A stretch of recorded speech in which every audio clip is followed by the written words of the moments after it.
Poco কি নিজেই রেডমিকে শেষ করে দিতে চাইছে? 2024 সালটা সত্যি কি পোকোর জন্য দুর্দান্ত হতে যাচ্ছে? এমনই তো গন্ধ পাওয়া যাচ্ছে। 4 তারিখ কালকেই রেডমি নোট 13 সিরিজের প্রত্যেকটা ফোন লঞ্চ হয়ে যাচ্ছে, কিন্তু তার আগেই পোকো তারা অ্যানাউন্সমেন্ট করে দিয়েছে তাদের আপকামিং X6 সিরিজের ফোন 11ই জানুয়ারি অফিসিয়ালি লঞ্চ হয়ে যাচ্ছে। আর শো স্টপার হতে যাচ্ছে X6 Pro।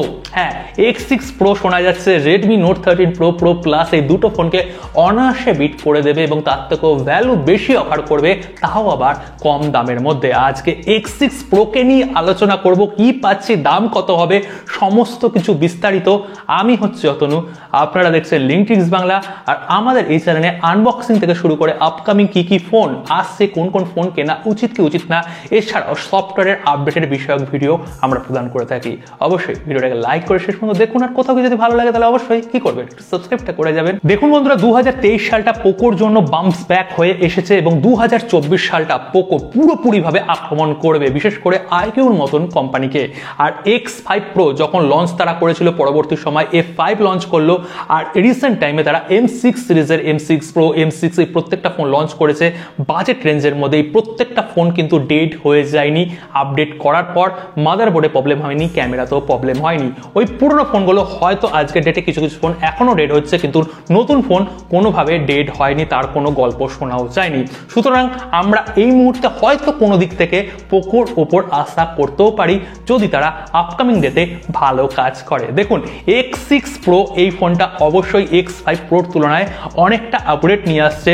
ডিসপ্লে সেকশনে 6.67 ইঞ্চির অ্যামোলেড প্যানেল থাকছে, আর রেজলিউশন থাকছে 1.5K। প্রিভিয়াস জেনারেশনে ফুল এইচডি ছিল, এখন 1.5K হয়ে গেছে। 120 হার্জের রিফ্রেশ রেট, HDR10+ ডলবি ভিশনের সার্টিফিকেশন, এছাড়াও ইন ডিসপ্লে ফিঙ্গারপ্রিন্ট সেন্সর কিন্তু তারা দিয়ে দিচ্ছে।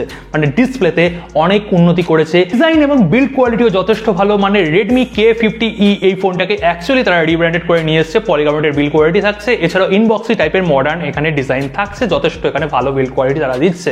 এছাড়া কালারেরও কিন্তু অপশন রয়েছে। পোকোর ইয়েলো, যেটা আমার পার্সোনাল ভালো লাগে, সেই কালারটা ব্ল্যাক আর ইয়েলোর মধ্যে।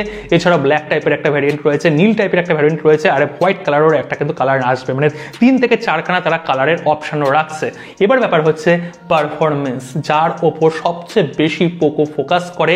আর এই পারফরমেন্স কিন্তু এক কথায় অনবদ্য। F5 সিরিজে আমরা দেখেছি পোকো F5 7 Gen 2 দিয়েছে, যেই প্রসেসর দিয়ে এখনো অবধি কোনো কোম্পানি ফোন লঞ্চ করেনি বা করতেও হয়তো চায় না, কারণ প্রসেসরের দাম যথেষ্ট বেশি। সেই দাম দিয়ে কিন্তু 8 Gen 1 এর মতন প্রসেসর হয়ে যায়। তো এখানে তারা নতুন, একদম নতুন মিডিয়াটেক ডায়মেনসিটির 8300 আল্ট্রা প্রসেসরটা দিচ্ছে। 4nm বেসড একটা প্রসেসর, এবং এর আন্তর্জাতিক স্কোর হচ্ছে 1,40,000। মানে একটুখানি আপনারা চিন্তা ভাবনা করুন, 8+ Gen 1 যে প্রসেসরটা রয়েছে, 8 Gen 2 যে প্রসেসরটা রয়েছে, তার থেকেও কিন্তু এখানে অন্তত 10 এর স্কোর অনেকটা বেশি। মানে 8 Gen 3 তুলনায় এক স্টেপ নিচে অবস্থান করছে। একটা ফ্ল্যাগশিপ গ্রেডের এখানে প্রসেসর থাকছে, তার মানে পারফরমেন্স কতটা ভয়ানক হতে পারে। আর ডে টু ডে কাজ তো আমি ছেড়েই দিলাম, মানে গেমিং করুন বা এডিটিং করুন, অনবদ্য পারফরমেন্স পেয়ে যাবেন। এক কথায় দুর্দান্ত কাজ করছে। আর ব্যাক সেকশনে আমরা এখানে 3টে ক্যামেরা পাচ্ছি। 64 মেগাপিক্সেলের মেন ক্যামেরা উইথ OIS 8 মেগাপিক্সেলের আল্ট্রা ওয়াইড, আর ওই 2 মেগাপিক্সেলের যেটা দেওয়া উচিত না, সেই ক্যামেরাটা অ্যাকচুয়ালি 8 মেগাপিক্সেলও 2024 সালে চলে না, যেই রেঞ্জের মধ্যে ফোনটা আসছে। এখানে 13 মেগাপিক্সেল দেওয়া উচিত। আশা করি পোকো এই ফিডব্যাকটা নেবে। 13 মেগাপিক্সেলের একটা স্ট্যান্ডার্ড হয়ে যাওয়া উচিত, প্রত্যেকটা কোম্পানিরই কাজ করা উচিত এই রেঞ্জের মধ্যে ফোন লঞ্চ করলে। আর ফ্রন্ট সেকশনে আমরা সেন্টার পাঞ্চ হলে 16 মেগাপিক্সেলের সেলফি ক্যামেরা পেয়ে যাচ্ছি। ব্যাক ক্যামেরাতে হয়তো এখানে 4K 60 FPS এর ভিডিও রেকর্ডিং এর সুবিধা দিয়ে দেবে। 30 FPS প্রিভিয়াস জেনারেশনে ছিল, এখানে 60 FPS এর হয়তো ভিডিও রেকর্ডিং, কেননা এখানে প্রসেসর অবভিয়াসলি সাপোর্ট করে। আর ফ্রন্টে হয়তো ফুল এইচডিতেই এখানে বন্ধ করে দেবে তারা, কেননা 4K ইচ্ছা করলে দিতে পারে, কিন্তু হয়তো তারা X সিরিজে এটা দেবে না, F সিরিজের ক্ষেত্রে হয়তো তুলে রাখতে পারে।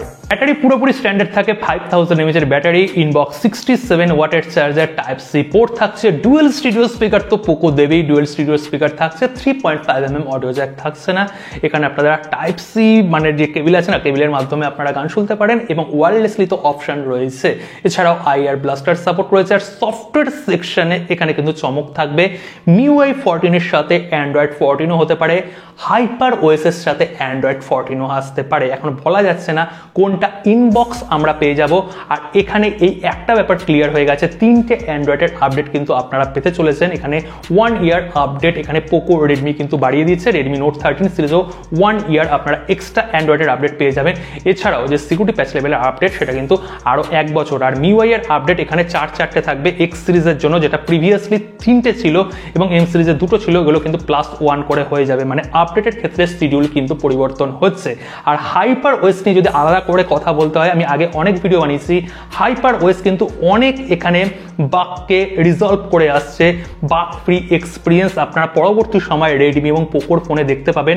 আর এখানে রেডমি কোম্পানি তাদের যে মাদার কোম্পানির স্বামী অ্যাকচুয়ালি প্রোভাইড করছে, তারা কিন্তু খুব আঁটোসাঁটোভাবে কাজ করছে যাতে এখানে ইউজারের এক্সপিরিয়েন্সটা ভালো করা হয়। কেননা এখানে রেডমি কোম্পানির মার্কেট শেয়ার অনেকটা হারিয়েছে, কেননা তাদের এই ওএসের বারবারন্তর জন্য এত বাগ, ভাল্লুক থেকে শুরু করে মাদারবোর্ড থেকে শুরু করে ক্যামেরা এত ডেড হয়েছে। তো পোকো কিন্তু সাফার করেছে, তারা হয়তো পরবর্তী সময় এই ব্যাপারটা আর চায় না।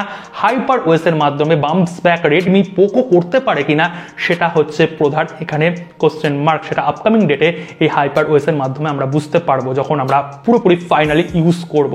তো এই ফোনটা আপনাদের কেমন লাগলো স্পেসিফিকেশন অনুযায়ী অবশ্যই কমেন্ট করে জানাবেন। তার আগে শুনুন দামটা, হ্যাঁ দামটা কিন্তু ইন্ডিয়াতে খুবই অ্যাগ্রেসিভলি তারা রাখবে। শোনা যাচ্ছে 26 থেকে 27 হাজার টাকার মধ্যে বেস ভ্যারিয়েন্ট থাকছে। আর বেস ভ্যারিয়েন্টে আপনারা অপশন পেয়ে যাবেন 6GB সঙ্গে 128GB ইন্টারনাল মেমোরি। এছাড়াও আরেকটা ভ্যারিয়েন্ট থাকবে 8GB সঙ্গে 256GB। আর এখানে UFS 3.1 স্টোরেজ টাইপ দিতে পারে অথবা 2.3 স্টোরেজ টাইপ দিতে পারে, কিন্তু মেমোরি কার্ডের অপশন আপনারা পাবেন না। আর বাংলাদেশে এটা কিন্তু আন্ডার এখানে 35,000 এই প্রাইস ব্র্যাকেটের মধ্যে আনঅফিসিয়ালি থাকবে, অফিসিয়ালি আর একটু বেড়ে যাবে। তো নিঃসন্দেহে ফোনের স্পেসিফিকেশন এবং দাম অনুযায়ী আপনারা বুঝতে পাচ্ছেন Redmi note 13 pro, pro plus দুটো ফোনকে অনায়াসে বিট করে দিতে পারে, যদি রেডমি নোট 13 প্রো প্লাস ওই ফোনটার ডিসপ্লে সেকশন ছেড়ে দেই বা ক্যামেরার মেগাপিক্সেল ছেড়ে দেই, প্রত্যেকটা জিনিসে কিন্তু অনায়াসে বিট করে দিতে পারে। তো আপনাদের কেমন লাগলো এই ফোনটা অবশ্যই কমেন্ট করে জানাবেন। আমি আশা করবো এই ফোনটার আনবক্সিং করার আপনারা একটু সাপোর্ট করবেন, সাবস্ক্রাইব করে দিন। দেখা হচ্ছে কালকার একটা নতুন ভিডিওর সাথে। সকলে ভালো থাকবেন, সুস্থ থাকবেন।